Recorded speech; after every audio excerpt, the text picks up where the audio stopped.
The paramedic heard a voice telling him to open the bag where I was and try to revive me one more time. And then I came back to life. The story you will hear next is a true account. The names of the characters and places have been changed to protect the privacy of their authors. If you believe in miracles or have lived one, leave your opinion in the comments and subscribe. I will never forget that church camp. I was about 16 years old at the time, and to be honest, I wasn't very excited about the idea. You know how it is, a bunch of teenagers forced to spend a week in the middle of the woods, reading the Bible and singing religious songs around the campfire. But my parents insisted it would be good for me, so off I went. The camp itself wasn't so bad. The leaders weren't as heavy-handed as I expected, and there was plenty of free time to explore the woods and make friends. But there was something that worried me quite a bit: wild animals. I've always been somewhat scared of creepy crawlies, especially those that can sting or bite. And there, in the middle of that forest, it seemed like there were all sorts of dangerous creatures. Snakes, spiders, scorpions, and skunks. Yes, skunks. It may seem silly, but I had an irrational fear of those stinky critters. And it was on the very first night, when I was walking back to the cabin after the campfire, that I came face to face with a huge skunk. The creature was just inches away from me, ready to attack with its stinky spray. I froze. My heart raced. I thought, this is it, I'm going to die. But then, I don't know how, I managed to move and ran away as fast as I could. It was by the skin of my teeth. Just barely. That encounter left me even more terrified of being attacked by some weird creature during the camp. I spent the whole night tossing and turning in bed, imagining all sorts of creepy creatures crawling inside my sleeping bag. By morning, I was exhausted and on edge. And the worst part was that the leaders announced we would hike to the mountaintop that day to read scriptures and connect with God in nature. I almost gave up at that moment, but something inside me, a nagging little voice, told me to go, that something important was going to happen on that mountain, something that would change my life forever. I had no idea how right that little voice was. The climb to the mountaintop was harder than I expected. The scorching sun, the thin air, the steep and rocky paths. It felt like everything was conspiring to make me give up. But I kept going, step by step, driven by that strange feeling that something was waiting for me up there. When we finally reached the summit, the leaders instructed us to find a quiet place to read our Bibles and reflect. I stepped away from the group, looking for a secluded spot where I could be alone with my thoughts. And that's when I saw it. A group of bushes that seemed perfect to settle into. Before sitting down, however, I remembered all my worries about wild animals. With a sigh, I closed my eyes and began to pray fervently. Please, God, I whispered, let me find passages that uplift my faith. And please, don't let any strange creatures come near me, especially after what happened last night with the skunk. With that sincere plea, I settled into the bushes and began to flip through my Bible. Minutes turned into nearly an hour as I lost myself in the sacred words. My mind completely focused and my body relaxed. It was an almost transcendental experience, as if I had disconnected from the physical world and entered a spiritual realm. But then, something brought me back to reality. A strange sensation, as if the ground beneath me was moving. Initially, I thought it was just my imagination. However, when I turned to change position, my blood ran cold. Right where I had been lying, there was a giant anthill. And when I say giant, I mean huge. It must have been at least a meter in diameter, with thousands and thousands of frantic ants zigzagging in all directions. My heart nearly stopped. How had I not noticed? I had been lying directly on top of that anthill for 45 minutes, and somehow, not a single ant had bitten or even touched me. It was as if they didn't notice my presence, even though I was clearly invading their territory. I was frozen, staring at that pulsating mass of insects, my mind racing. This was impossible. Simply impossible. Anyone who has stepped on an anthill knows that ants attack immediately, climbing up your legs, biting and stinging mercilessly. But with me, nothing. And then, like a bolt of lightning, the realization hit me. My prayer. Somehow, against all odds, God had heard me and protected me. There was no other explanation. This was a miracle. With tears in my eyes, I quickly offered a prayer of thanks. My heart overflowed with a mix of awe, gratitude, and reverence. I had witnessed something truly extraordinary, something that defied all the laws of nature. Still trembling with adrenaline, I slowly backed away from the anthill and moved to a new spot, my faith stronger than ever. I knew, without a shadow of a doubt, that I had experienced a divine touch. After my experience at the mountain top, I felt deeply changed. It was as if a new world of spiritual possibilities had opened up for me. I wanted to explore more, learn more, witness more of God's greatness and mystery. It was around that time that I met Raphael. He was a few years older than me, a quiet, intense guy with eyes that seemed to hold deep secrets. We met in a church youth group and soon discovered that we had a lot in common, especially our passion for spiritual matters. Raphael became my mentor, my guide on this journey of faith. He introduced me to concepts and experiences I had never imagined, challenging me to expand my mind and heart. Our conversations stretched for hours, exploring the great mysteries of life, death, and the beyond. But then, one day, Raphael told me something that left me completely shocked. He revealed that, years ago, he had died and had been dead for a long time. Yes, you read that right. Dead. Like lifeless, no heartbeat, no breath. Apparently, he had suffered a terrible accident and his body was being taken to the morgue in a black bag when something extraordinary happened. I was there, friend, Raphael told me, his eyes shining with a terrifying intensity. On the other side, in the spiritual realm, and it was beyond anything I can describe with words. He told me about the pure, white light that enveloped him, about the feeling of peace and unconditional love that flooded his being, and about the spiritual guide he found there, a being of infinite wisdom and compassion who showed him deep truths about the nature of existence. He told me I had a mission, Raphael continued, his voice now an urgent whisper, that I had to return, share what I learned, help others find the way. I was stunned. Part of me wanted to dismiss it all as delirium, as the result of a brain deprived of oxygen. But another part, the part that had lived through the anthill miracle, knew that Raphael was telling the truth. I could feel, with every fiber of my being, that he had truly experienced something transcendent. But how? I asked, my voice trembling. How did you come back? If you were dead, Raphael smiled, a smile that seemed to hold all the secrets of the universe. It was another miracle, my friend. A rookie paramedic, on his first day on the job, he said he heard a voice, a divine command to try to revive me, even against all protocols. And he obeyed. He risked his job, his reputation, everything, to bring me back. I was silent, stunned by the magnitude of what I was hearing. 2 miracles, 2 direct interventions from the divine in the material world. It was almost too much to process. I'm writing a book about all this, Raphael said, as if reading my thoughts. About what I lived through, what I learned. I believe it's part of my mission, to share this truth with the world. He looked at me intently, his eyes burning with an inner fire. And you, my friend? What is your mission? After what you experienced on the mountain, don't you think you've also been called to something greater? A few days after my revealing conversation with Raphael, the camp leaders called us for a nighttime meeting around the campfire. There was something in the atmosphere, an electric tension that seemed to charge the air. I could see on the faces of my fellow campers that they felt it too, a mix of curiosity, apprehension, and expectation. As everyone settled in, one of the leaders, a tall, thin man with piercing eyes, stood up and looked around the circle.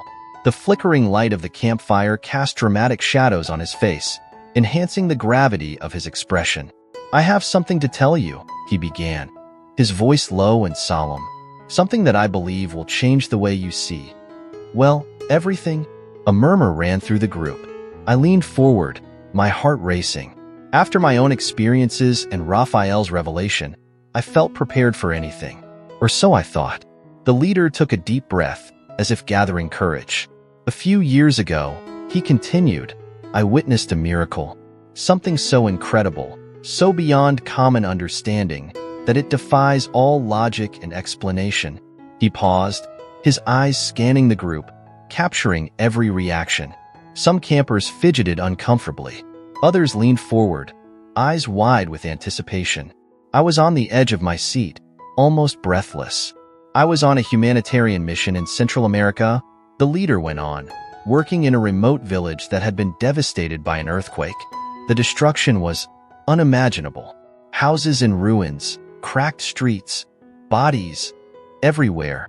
His voice faltered, and he swallowed hard, seemingly struggling against the emotion of the memories. One night, while walking among the rubble, I heard a cry. A baby's cry. I followed the sound to a house that had collapsed, nothing more than a pile of debris. And there, under the fallen beams and broken bricks, I saw it. The silence around the campfire was absolute. No one moved. No one breathed. A baby, the leader whispered, wrapped in the arms of his dead mother. She must have used her own body to protect him when the roof collapsed. But there was no way that child could have survived. He had been there for days, without food, without water, under tons of rubble. It was impossible. He closed his eyes, as if the memory was too vivid, too painful. I reached for the baby, sure I would find a lifeless body. But when I lifted him, he moved. He opened his eyes and looked at me, and he smiled. A collective gasp escaped the group. I felt a shiver run down my spine, my mind struggling to process what I was hearing. In that moment, the leader said, his voice now a hoarse whisper, I knew. I knew with every fiber of my being that I had witnessed a miracle, a direct intervention from God in the physical world, because there was no natural explanation, no logical possibility that child could have survived. But he did. Against all odds, against all the laws of nature, he survived. The silence that followed was deafening. I could hear my own heartbeat, the blood roaring in my ears. My mind whirled with the implications of what I had just heard. Another miracle, another testimony of God's hand at work in the world. It was almost too much to process. I looked around the circle, seeing my own astonishment and reverence reflected in the faces of my fellow campers. At that moment, I felt a deep connection with all of them, a sense that we had been united by something greater than ourselves, united by a truth that transcended our limited understanding. But, as I would soon discover, not everyone saw things that way. And the reactions to the leader's revelation were about to thrust us into a whirlwind of conflict and doubt that would test our faith like never before. The real test, I would realize, was yet to come. After the leader's shocking revelation, a stunned silence enveloped the group around the campfire. It was as if time had stopped, each of us lost in our own thoughts, trying to process the meaning of what we had just heard. But that silence didn't last long. This is crazy, someone murmured, breaking the spell. It was one of the older campers, a tall, athletic guy with a skeptical look.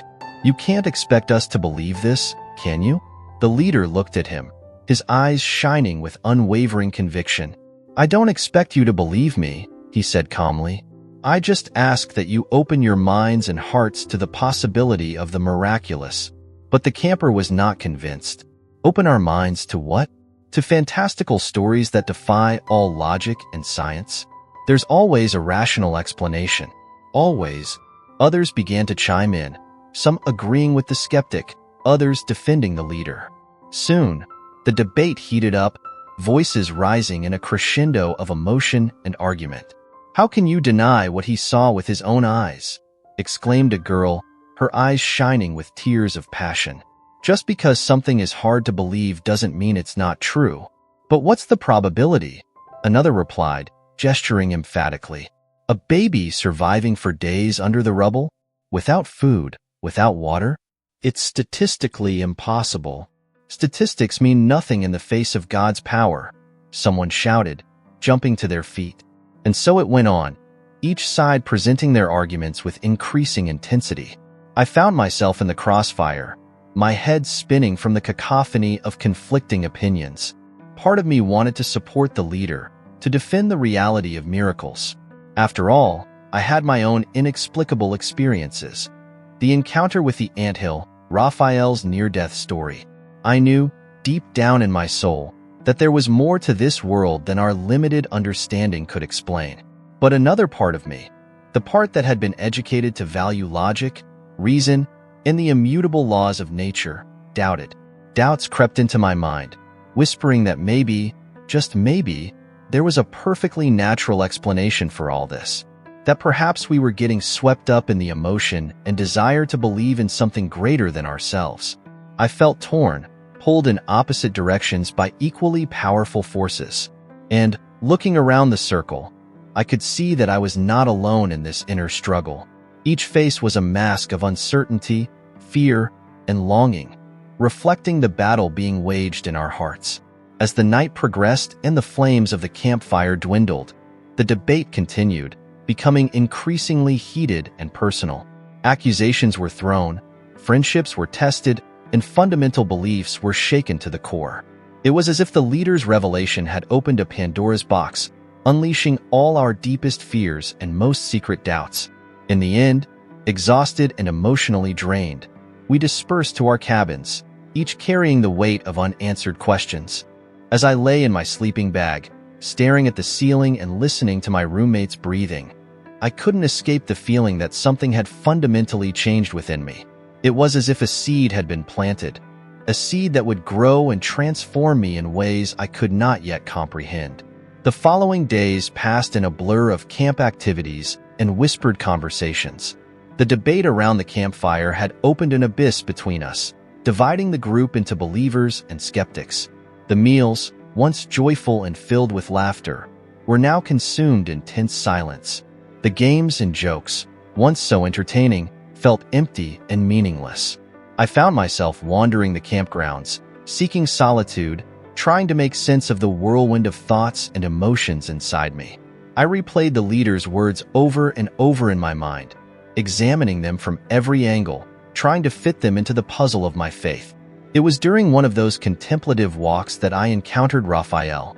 He was sitting by the stream, gazing at the water with a distant expression. When I approached, he looked up and smiled, but it was a heavy smile, laden with a sadness I couldn't fully understand. "Are you okay?" I asked, sitting down beside him on the stream bank. Raphael sighed, tossing a pebble into the water and watching the ripples form. "I don't know," he admitted. "All this talk about miracles, about divine intervention, it made me think about my own experience. And I don't know what to believe anymore." I looked at him in surprise. Raphael, who always seemed so sure, so unwavering in his faith, now appeared lost, almost frightened.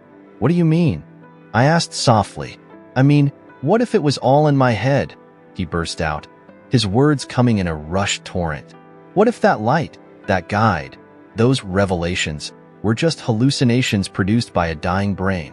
How can I be sure it was real?" I fell silent for a long moment, letting his words sink in. It was a question I had struggled with myself, a doubt that had gnawed at me during the long hours of the night. I think it's a matter of faith," I finally said, my voice low but steady. "Not the blind faith that makes us ignore logic and reason, but the faith that allows us to believe in something greater than ourselves, even when we can't fully explain it. The faith that gives us strength to face uncertainty and find meaning in the mystery." Raphael looked at me, his eyes shining with unshed tears. "You're wise beyond your years, you know," he said with a trembling laugh. I smiled, feeling warmth spread through my chest. In that moment, I felt a connection with Raphael that went beyond words, an understanding born from our shared struggle. We walked back to the camp together, a new sense of purpose in our steps, and when the leader gathered us one last time, his eyes scanning our expectant faces, somehow I knew that everything was about to change. "I have a confession to make," the leader began, his voice laden with emotion. "The story I told you, about the baby among the rubble, wasn't true. At least, not in the way I told it." A murmur of surprise rippled through the group.